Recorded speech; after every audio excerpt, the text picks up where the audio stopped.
మూర్తి నాయనార్ రోజుల్లో పరమతం వాళ్ళు రాజ్యం చేశారు. ఎక్కడా శివార్చన జరగడానికి వీల్లేదన్నారు. శివుడికి చందన సేవ ప్రీతిపాత్రం కాబట్టి శివాభిషేకం చేస్తే చందనం రాయాలి. పైగా శివాభిషేకం పూర్తి చెయ్యడానికి చందన జలాలతోటే పూర్తి చెయ్యాలి.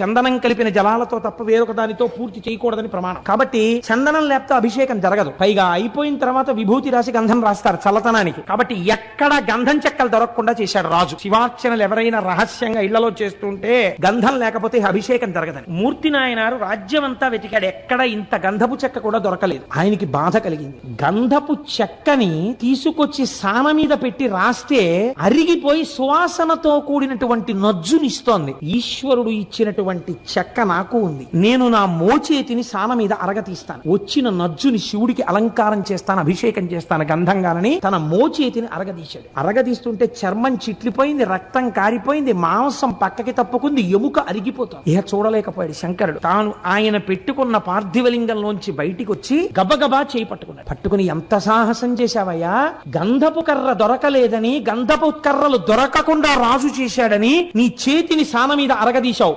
రేపటి రోజు నుంచి ఎక్కడెక్కడ ఎలా శివార్చనలు కావాలంటే అలా చేసుకునే విధంగా ఈ రాజ్యాన్ని మారుస్తాను. ఒక్కరోజు రేపటి రోజు అలా జరుగుతుందన్నాడు. అంటే ఆ రాత్రి పడుకున్నాడు మూర్తి నాయనార్, రాజు పడుకున్నాడు. మూర్తి నాయనార్ ప్రాతకాలంలోచి శివాలయంలోకి వెళ్ళాడు. ప్రాతకాలంలో రాజు హంసతూలికా తల్పం మించి నిద్ర లేవలేదు. ఎందుకు లేవలేదని దగ్గరికి వెళ్ళారు. రాజు నిద్రలోనే మృత్యువశుడైపోయాడు. ఆయనలో ఉన్న శివుడు తప్పుకుంటే చాలదండి, చనిపోయాడన్నారు. పార్థివ శరీరాన్ని బయట పెట్టేశారు. కొడుకులు లేరు కాబట్టి ఇప్పుడు ఎవరికి ఇవ్వాలి రాజ్యం? ఆ రోజుల్లో ఒక్కటే పరీక్ష. పూలదండని ఏనుగుకిచ్చి ఏనుగునికి కళ్ళకి గంతలు కట్టి వదిలేరు. అది ఎవరిని చూసినప్పుడు దండ వారి మెళ్ళలో వేస్తుందో వారికి పట్టాభిషేకం చేస్తామన్నారు. మూర్తి నాయనార్ దేవాలయంలోంచి బయటికి వస్తున్నాడు. ఏనుగు అటుగా వెళ్ళింది. మూర్తి నాయనార్ వాసన తగలగానే రెండు కాళ్ళు జాపి భూమి మీద చోటిచ్చి కాళ్ల మించి ఆయన్ని పైకెక్కించుకుంటూ దండ వేసి తన మూపున కూర్చోబెట్టుకుని అంతఃపురానికి తీసుకెళ్లింది. ఈయనకే పట్టాభిషేకం చేద్దామని మరునాడు మూర్తి నాయనార్నే రాజుగా అభిషేకం చేశారు. ఆయన అన్నాడు, నాకు అభిషేక జలాలతో సామ్రాజ్య పట్టాభిషేకం వద్దు,